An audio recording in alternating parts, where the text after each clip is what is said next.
नमस्कार, आप देख रहे हैं न्यूज़ 9 भारत और मैं हूं आपके साथ अशोक चौहान। देश और दुनिया की तमाम खबरों पर आइए डालते हैं एक नजर। आजमगढ़ भारतीय जनता पार्टी के नवनिर्वाचित सांसद दिनेश लाल यादव उर्फ निरहुआ का सदर विधानसभा के नेहरू हॉल में भव्य स्वागत किया गया। स्वागत समारोह में मुख्य अतिथि के रूप में क्षेत्रीय अध्यक्ष डॉक्टर धर्मेंद्र सिंह मौजूद रहे। मुख्य अतिथि डॉक्टर धर्मेंद्र सिंह ने कहा कि आजमगढ़ के देवतुल्य कार्यकर्ताओं के परिश्रम की पराकाष्ठा से आजमगढ़ उपचुनाव में विजय प्राप्त हुई है। यह विजय आजमगढ़ की जनता की विजय है। आजमगढ़ की जनता ने वंशवाद, जातिवाद, क्षेत्रवाद की जगह विकासवाद को चुना है। मैं आप सभी को विश्वास दिलाता हूं कि आजमगढ़ की जनता की हर अपेक्षा पर दिनेश लाल यादव निरहुआ खरा उतरेंगे। माननीय प्रधानमंत्री नरेंद्र मोदी और मुख्यमंत्री योगी आदित्यनाथ के नेतृत्व में आजमगढ़ में विकास का इतिहास लिखा जाएगा। सांसद दिनेश लाल यादव निरहुआ ने कहा कि मैं आजमगढ़ की जनता और भाजपा पदाधिकारियों कार्यकर्ताओं का आभार व्यक्त करता हूं, जिन्होंने प्रचंड गर्मी में भी कमल खिलाने के लिए मेहनत किया। मैं आजमगढ़ का सांसद नहीं, सेवक हूं। मैंने मुख्यमंत्री योगी आदित्यनाथ जी से मिलकर कहा कि आजमगढ़ की जनता ने बड़ी उम्मीद व विश्वास से आजमगढ़ में कमल खिलाने का कार्य किया है। माननीय मुख्यमंत्री जी ने तुरंत अपने अधिकारियों को आदेश दिया कि आजमगढ़ में रुके हुए सभी विकास कार्यों को तुरंत शुरू किया जाए। निरहुआ ने कहा कि मैं आजमगढ़ में ही रहकर आप सबकी सेवा करूंगा। आपकी जो भी अपेक्षाएं हैं वो सब पूरी होगी। बनारस व गोरखपुर की तरह ही आजमगढ़ का विकास होगा। प्रधानमंत्री नरेंद्र मोदी जी और मुख्यमंत्री योगी आदित्यनाथ जी की नज़र आजमगढ़ पर है। आजमगढ़ का कोई काम रुकेगा नहीं।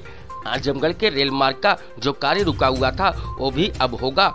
हम जब 2024 के चुनाव में जब आएंगे तो आप सबको ये विश्वास हो चुका होगा कि आपने सही निर्णय लिया है। हमें आजमगढ़ की 10 सीटों से सपा का पत्ता साफ करना है। Bureau report Amit Kharwar. सबसे पहले तो आजमगढ़ की जनता को धन्यवाद देते हैं कि आप लोगों ने इतनी मेहनत किया और उपचुनाव में इतनी मेहनत करके यहाँ कमल खिलाया है। और हम लोगों ने जो वादा किया था कि आप हमें 1.5 साल के लिए मौका दीजिए और यहाँ का रुका हुआ विकास हम आगे बढ़ाएंगे, तो हम लोग तुरंत यहाँ से जीतने के बाद, कमल खिलने के बाद सीधा पूजनीय महाराज जी के पास गए, मुख्यमंत्री जी के पास गए और उनको हमने सारी बातें बताई कि ऐसा ऐसा हमने बोला है और जनता ने इसलिए भरोसा दिखाया है। तो पूजनीय महाराज जी ने तुरंत आदेश किया संबंधित अधिकारियों को, डीएम सर को, कि 10 विधानसभा में, सिर्फ 5 नहीं, 10 विधानसभा में जितना काम है, जो भी काम है रुका हुआ है, वो सारा काम तत्काल शुरू कर दिया जाए।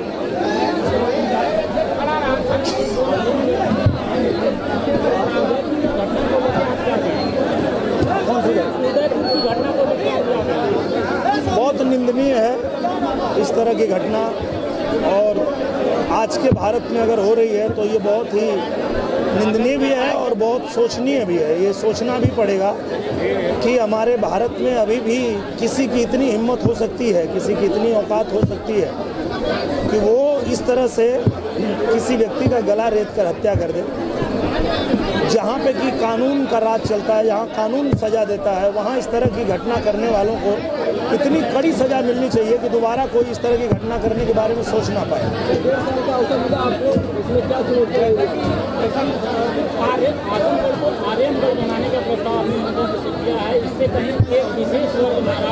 नहीं होना चाहिए, किसी को नाराज नहीं होना चाहिए, क्योंकि ये मूल रूप से आर्यमगढ़ ही था और अगर कोई बाहर से आया और उसने हमारे घर का नेम प्लेट निकाल दिया तो अब जब हम अपना नेम प्लेट वापस लगाएंगे तो किसी को क्या दिक्कत हो सकती है।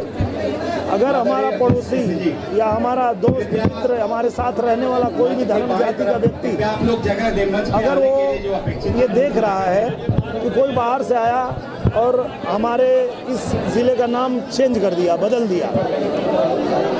के पहले आर्यमगढ़ था उसको कुछ और कर दिया, तो अब उसको फिर से आर्यमगढ़ हम उसका मूल नाम अगर देना चाहते हैं तो किसी को क्यों तकलीफ या दिक्कत होनी चाहिए। आजमगढ़ की जनता ये समझे कि आजमगढ़ आर्यमगढ़ बनेगा, निश्चित रूप से बनेगा और इसका संकेत खुद पूजनीय महाराज जी ने जब दे दिया था आजमगढ़ में कि अब आर्यमगढ़ बनेगा तो निश्चित रूप से बनेगा।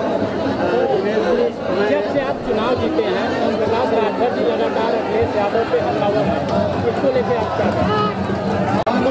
मुझे लगता है कि कहीं ना कहीं वो सही भी बोल रहे हैं ओम प्रकाश जी, अपने मीडिया के बंधुओं से आग्रह है, मुझे लगता है कि कृपया एसी में बैठ के तो चुनाव नहीं लड़ा जा सकता और चुनाव लड़ने के लिए ज़मीन पर उतरना पड़ेगा और चुनाव जीतने के बाद तो और ज़्यादा टाइम देना पड़ेगा। तो वो जीत के टाइम नहीं दे पाए तो बाद में फिर चुनाव में भी टाइम नहीं दे पाए। पर हम लोग चुनाव लड़ते समय भी जनता के बीच में थे, अब चुनाव जीतने के बाद भी हम जनता के बीच में हैं और जनता के बीच में ही रहेंगे, तो ही हम आजमगढ़ से किया हुआ वादा पूरा कर पाएंगे।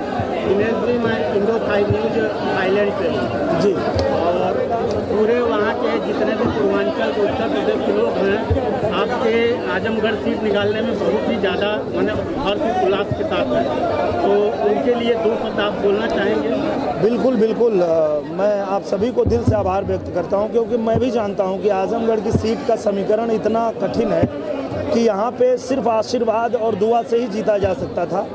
तो हमारे यहाँ जो कर्मठ कार्यकर्ता हैं, जो हमारे पार्टी के लोग हैं, उन लोगों ने तो मेहनत किया ही, हमारे देवतुल्य कार्यकर्ताओं ने मेहनत किया, जनता ने मेहनत किया, लेकिन ये संभव तब हुआ जब आप दुनिया में अलग अलग जगहों पे बैठे, आप लोगों ने दिल से आशीर्वाद दिया, दुआ दिया कि बस कमल खिल जाए, तो आपके आशीर्वाद से ही हो पाया है। आपको बहुत धन्यवाद। नीरव जी, जीत के आए हैं, कोई नया गाना हो तो? अभी तो गाना नहीं, अभी सिर्फ काम करेंगे। अब गाना 1.5 साल बाद, क्योंकि गाना गाने बजाने का टाइम खत्म हो गया। अब सिर्फ और सिर्फ आजमगढ़ पे ध्यान देना है, आजमगढ़ के लिए काम करना है। एक आखिरी क्वेश्चन, चुनाव के दौरान विधायक यहाँ खबरों का सिलसिला कभी नहीं थमता, सिर्फ और सिर्फ बने रहिए न्यूज़ 9 भारत पर। अब चाहेंगे इजाजत, नमस्कार।